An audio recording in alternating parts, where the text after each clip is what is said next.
Okay, so today I'm going to be giving you a quick rundown of the Havencraft deck that I've been playing, which I've done in previous videos, and a quick highlight against Ambush Sword, and how I thought I played it quite well, so I just want to show you that gameplay.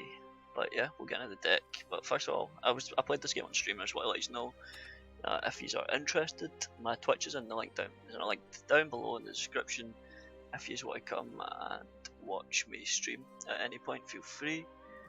I don't have an actual schedule, but I do it every couple of days for like a few hours during the day. Like roughly 12 o'clock, 1 p.m. UK time. Anyway, without further ado, we'll get in the video. You know the deck already. See, Alana's Prayer, quick rundown of it. It's basically focused on Alana. So you get the Alana on board, you evolve her, you get Alana's Prayer. Alana's Prayer is basically your entire board gets +1/+1 anytime your leader is healed. So you run that, and you run a healing package with things like Delafil, which is when you play it gives your leader the effect that at the end of your turn restore 1 to all allies, including himself, which would buff your board. You've got your Rabbit Healer here, which just restores health to all allies. You've got the Golden Bell, which restores 1 to your leader. It's also a draw package, it draws you 2 cards. So if you play it turn 1, turn 4, you draw 3 cards, because that's when the countdown runs out. And then you run along with that, you've got like Zoe, which draws cards from heals as well. And if you evolve her, she heals. And that's like most of it for the healing outside of the Machina package here. So you've got your Robo Goblins, your Robo Wings, and your Iron Knuckle Nuns that all give you Repair Modes, which is a 1-cost Machina spell that restores 1 defense to an ally or 3 to a Machina follower. So you run them, and you also run Father Refinement, who also gives you Repair Modes in your hand, but he also changes the cost to 0 of all the repair modes in your hand. He also has Ward, and he can only take 3 damage at a time, so he's really sticky and really hard to remove, so we're running 2 of this. We also run Hoverboard Mercenary to draw out our Machina cards, and Robo Falcon to give them a little bit of a push, because it gives them +1/+1 in Rush, like a targeted one, so it's a little bit of clear early on, like you can let you trade a Robo Goblin into their turn 2 play for, and keep your Robo Goblin up, which is really nice. Along with that, you've got your secondary win condition, uses the Machinas, and that is the Lamonia card. So basically you play it for 6 and you evolve it for free, and when you evolve it, your leader gains the effect that anytime a Machina follower dies, it puts a Salvation X Lamonia in your hand, and that's a 0-cost spell that reduces the cost of a Havencraft or Machina follower for your hand, but once you've played 5 of these cards, it adds a Heavenly Aegis in your hand, and this here is the secondary win condition. So it's a 9 mana 8/8 that takes 0 damage and can't be affected by spells or effects. The only ones that can affect it are things that change its stats. So like things that I say it's like attack gets set to 1/1, that will affect it, but nothing else has an effect on it. Yeah, so last thing we're going to look at is last 2 things, sorry. We're running the Olivia obviously, because gives you a little bit of extension. So basically it gives you gain, once you play, you gain X play points, where X is the number of followers you've evolved. So if you've evolved 3 and you play it for 8, you're effectively playing it for 5, because you get 3 mana back. It also gives you the ability that whenever you play a follower for the first time on each of your turns, it can evolve for 0 points, which means that if you're later on in the game and you don't see an Alana till late, and you've already had to use your evolution points to keep like up with your opponent, because they've been evolving, so you need to clear.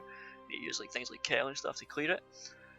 You can play an Olivia on turn 10 if you've evolved twice, and go up to 4 play points, play out the Alana, then evolve the Alana for free. Finally, Kel. This is going to be the main focus of this video. He's super good.